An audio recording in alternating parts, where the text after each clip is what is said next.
Hi, Peace with Endo community. How are you tonight? Happy New Year. I hope you had an amazing holiday season with your friends and family. Here we are in 2019. Thank you so much for taking the time to watch the replay of this video. If you have any questions or comments, please feel free to drop them in the comment section below. I do check back on those when I'm done.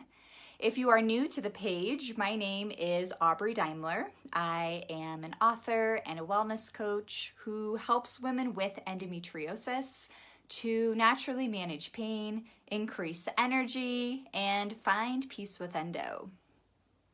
So as we're here in a new year, now is the time to set some new goals. Right? This is the ripe time of year to set your New Year's resolutions for the year to come. So I would love to know what your goal is for 2019, what your resolution is for the year. Please feel free to drop that in the comments. So I know who's here. And go ahead and say hi if you're watching live, or if you're watching the replay, go ahead and type replay. And let me know, what is your New Year's resolution for 2019? So it's really easy to identify what we need to change, right? As we're setting these goals for the year, maybe it's to eat healthier or to exercise more or whatever it is. It's easy to come to this time of year and be like, I need to change this, right? So the what is pretty easy to identify. Where the issue comes in is how to make that change happen. Change is not an easy thing, right?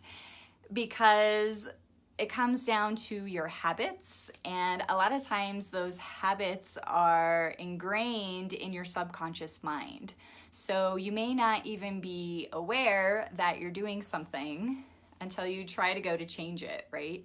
And it's very easy to get excited now at the beginning of the year and set all these goals and intentions and to start to make that change, and then a month, 2 months later, you're slipping back into those old habits and routines because they're ingrained in your subconscious mind.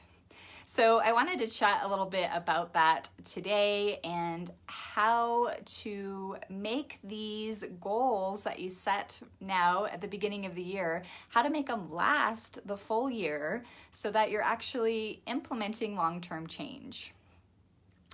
So the ticket to this is to identify your trigger.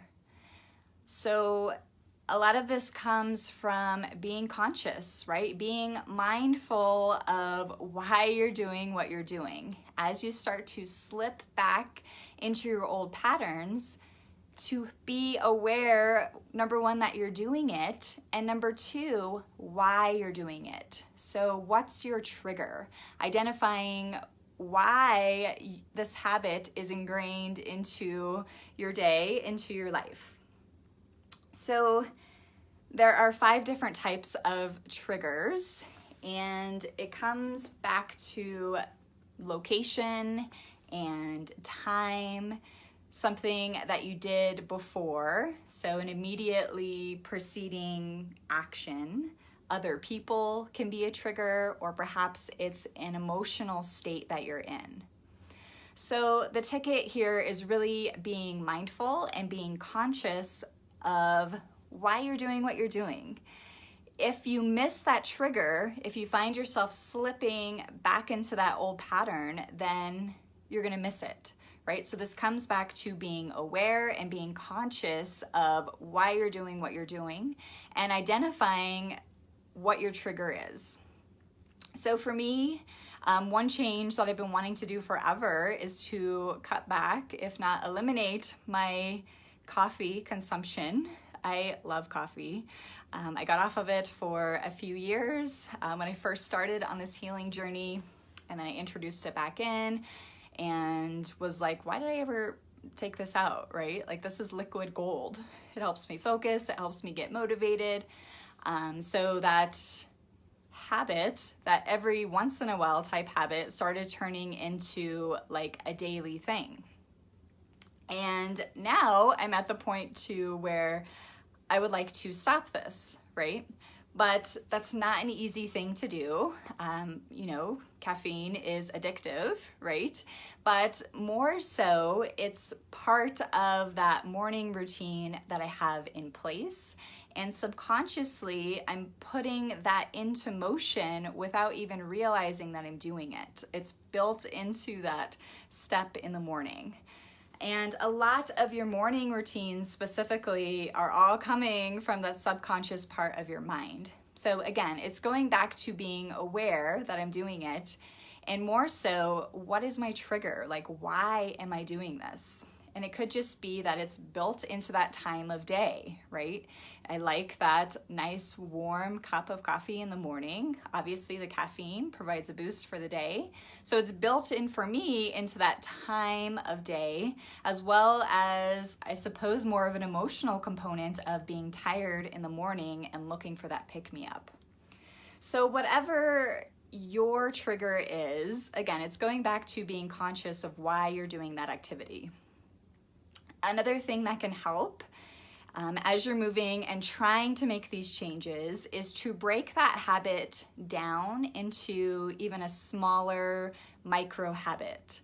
So perhaps you want to eat healthier this year, right? Or you want to eat more vegetables and fruit, but you don't have those things in your home in order to do so. Or you have good intentions, like I'm going to eat healthier, but then you find yourself out to eat or at a fast food restaurant because you don't have healthy food in your house. So breaking that down into a micro habit would be going to the store, right? And getting that healthy food so that you have it in your home and ready to prepare when you get hungry. So perhaps it's building in that habit of I'm going to go to the store on this day and this day so that I am stocked and prepared to work towards this bigger habit of eating healthy. Does that make sense? So that's what I've got for you today. I hope that this was helpful for you. Again, it's going back and being conscious of why you're doing what you're doing, right? Again, it's really easy to figure out that change you want to make, and you may be pumped about it at the beginning of the year, but then things start to waver and you slip back into those old habits. If you're not aware of what your trigger is, it's so easy to miss it, and it's easy to fall back into that subconscious activity in your brain, just that habit of what you've been doing all along. So be aware, be conscious of why you're doing what you're doing. Break that habit down into a micro habit so that it's easier and you gain that momentum before moving into your bigger goal for the year. So I hope that this was helpful for you tonight. If you did find it helpful, please feel free to share with your friends or tag somebody in the comments who you feel this video would serve. Thank you so much for joining me tonight. And if you need help changing your habits, right, and getting back on track after this holiday season, because I definitely feel that holiday burnout. Took me a few days to recover from that. If you are in that same spot, if you're ready to make some changes but need a little push, I have put together a 7-day nourishing restart. This is starting on January 10th, so next week, and it's a 7-day online workshop that will provide you with small steps every day that you can do to get back to the basics of healthy habits so that you're building a foundation for feeling better long term. So as you're changing your habits, of course, it's all about consistency. It's all about doing these things every single day and building them into your routine and starting to change your habits.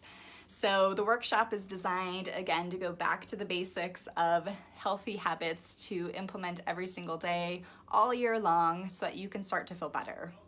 So if you're interested in joining, I'll drop a link in the comments. It's over at peacewithendo.com/reset.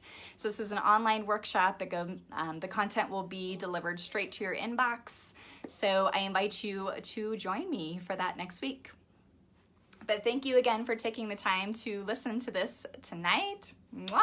I'm sending you all so much love, and we'll chat soon. Bye for now.